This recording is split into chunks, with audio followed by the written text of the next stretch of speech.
Indonesia Emas 2045, sebuah visi besar yang menjanjikan Indonesia menjadi negara maju saat kita merayakan 100 tahun kemerdekaan. Pertanyaannya, emas ini buat rakyat atau cuma buat pejabat-pejabat yang berkuasa?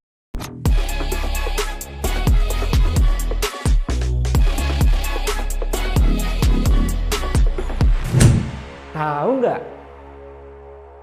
20 tahun dari sekarang, Indonesia bakal punya umur 100 tahun, dihitung dari tahun kemerdekaan kita. Makanya kemarin ini pas Pak Prabowo kampanye, banyak tuh kedengeran rencana Indonesia Emas 2045. Beneran bisa nggak sih? Apa cuma mimpi dan imajinasi aja nih?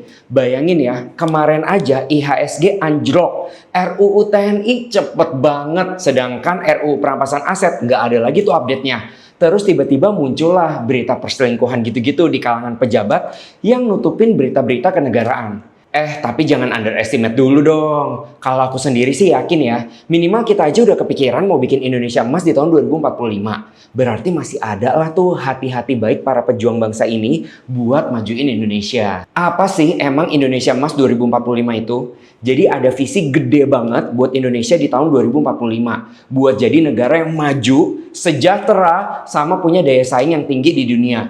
Cakupannya tuh banyak banget aspeknya, dari pertumbuhan ekonomi, pembangunan infrastruktur, peningkatan kualitas SDM alias manusia-manusia kayak kita-kita ini, sampai ke teknologi dan inovasi. Jadi Indonesia diharapin gak cuma jadi negara yang ekonominya kuat, tapi kesejahteraannya merata buat seluruh rakyat Indonesia. Bener kan ya? Buat seluruh rakyat, bukan buat seluruh pejabat aja. Kalau dilihat dari apa yang udah negara kita punya, emang sih kita punya banyak banget sumber daya alam. Melimpah gitulah, hasil tambang kayak minyak bumi, timah, nikel, batu bara, emas, tembaga, banyak tuh di Indonesia.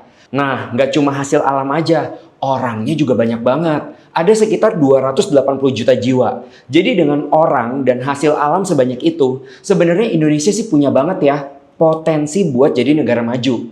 Tapi faktanya apa? Sampai sekarang juga belum kejadian. Udah deng, ada beberapa orang emang maju dan kaya banget di negara ini. Ya siapa lagi kalau bukan elit politik, pejabat, dan kawan-kawannya. Oke, tapi lanjut dulu lah ya. Nah, jadi pemerintah Indonesia nargetin Indonesia buat jadi negara yang punya pendapatan tinggi, ekonomi kuat, kesejahteraan merata dengan beberapa poin utama. Yang pertama nih ya, pembangunan manusia dan penguasaan iptek. Sempet kan kemarin aku juga bikin video soal transfer knowledge ke generasi selanjutnya, kayak Gen Z dan Gen Alpha. Kenapa? Karena pas Indonesia Emas, ya generasi mereka yang bakal di usia produktif. Yang kedua, pembangunan ekonomi berkelanjutan. Jadi negara tuh harus mampu ngedorong pertumbuhan ekonomi di atas 5% per tahun secara kontinu. Banyak sih yang bisa dilakuin, kayak digitalisasi UMKM, ekonomi kreatif, dan pengembangan energi terbarukan. Jadi, meski sumber daya alam kita tuh melimpah banget, kita nggak terus-terusan tergantung dari situ. Yang ketiga, pemerataan pembangunan. Jadi dari Sabang sampai Merauke bisa tuh ngerasain infrastruktur, telekomunikasi, listrik, ekonomi, pendidikan, kesehatan yang sama satu Indonesia. Yang keempat, ketahanan nasional dan tata kelola pemerintahan. Ini yang paling penting juga nih, karena pengelolaan pemerintahan tuh harus transparan, bersih, efisien. Gila kan, sekarang berita korupsi di mana-mana dan udah bikin negara rugi ratusan triliun. Asli, aku kesel lagi nih ngomonginnya. Tapi ya emang sih harus ditindak tegas tuh penjahat-penjahat itu yang menghambat Indonesia Emas 2045. Aku sih yes ya buat berantas koruptor di Indonesia. Sekarang pertanyaannya lagi nih, siapa ya yang bakal nikmatin emas ini? Beneran gak nih Indonesia Emas bisa bikin kesejahteraan merata buat semua rakyat Indonesia? Apa cuma golongan-golongan elit aja nih yang bakal kena dampaknya? Coba kita bedah ya.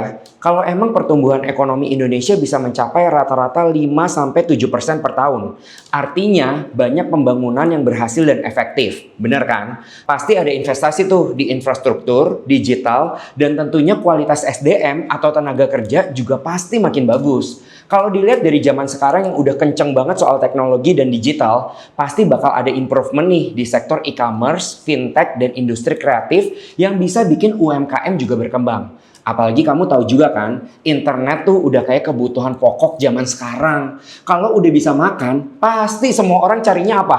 Kuota biar bisa nonton YouTube. Apalagi anak zaman sekarang, tahu sendiri kan, nggak bisa lepas dari internet. Orang bikin PR aja carinya di Google. Dan mereka-mereka ini yang bakal ngelanjutin pembangunan di Indonesia. Bisa jadi industri-industri baru, walaupun dimulai dari kecil ya, kedepannya bakal lebih berkembang, asalkan tahu cara manfaatin teknologinya.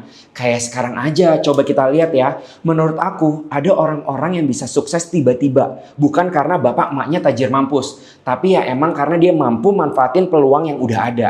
Malahan ada banyak perusahaan-perusahaan gede tiba-tiba kolaps dan bangkrut gitu aja. Ngerasain hal yang sama juga nggak sih? Artinya, walaupun tetap sih ya, kalau bonyok kita udah tajir mampus duluan, bakal lebih gampang buat kita jadi sukses. Tapi dengan fakta yang ada, setiap orang kayak kita-kita gini nih, punya peluang yang sama buat sukses dan jadi kaya raya. Terus, tadi aku sempat bilang kan, tahu cara manfaatin teknologinya. Nah, ini nih yang bakal jadi hambatan buat kesejahteraan merata buat semua rakyat. Kenapa? Let's say ya, kita udah tahu cara manfaatin teknologinya. Tiba-tiba jeder ada kebijakan dari pemerintah buat nguntungin beberapa elit penguasa aja dan mempersulit rakyat menengah bawah. Berasa kan? Atau orang-orang dengan jabatan strategis di pemerintahan dimasukin deh tuh sama keluarga atau kenalan dari generasi-generasi sebelumnya. Ya ujungnya kamu tahu dong apa? Korupsi, kolusi, nepotisme. Emang satu hal yang tetap harus diberantas dari awal. Kamu lihat juga aja sekarang, keputusan-keputusan yang pemerintah ambil. Coba lihat, RUU perampasan aset mana tuh nggak jalan-jalan.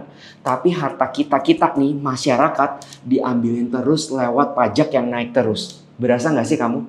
Jadi Indonesia Emas 2045 emang benar bisa dinikmati seluruh rakyat Indonesia. Asalkan pemerintah punya hati dan kinerja yang transparan, terbuka, sama bebas KKN juga. Kalau enggak, ya ujung-ujungnya dia lagi yang ngerasain emasnya Indonesia. Oke, sekarang coba lihat lagi ya, sedikit pro kontra Indonesia Emas 2045 ini nih. Jadi positifnya, Indonesia tuh punya bonus demografi. Jadi di tahun 2045, kita nggak kekurangan SDM di usia produktif. Kayak masih ada orang gitulah intinya. Nggak kayak negara-negara lain yang katanya kekurangan orang.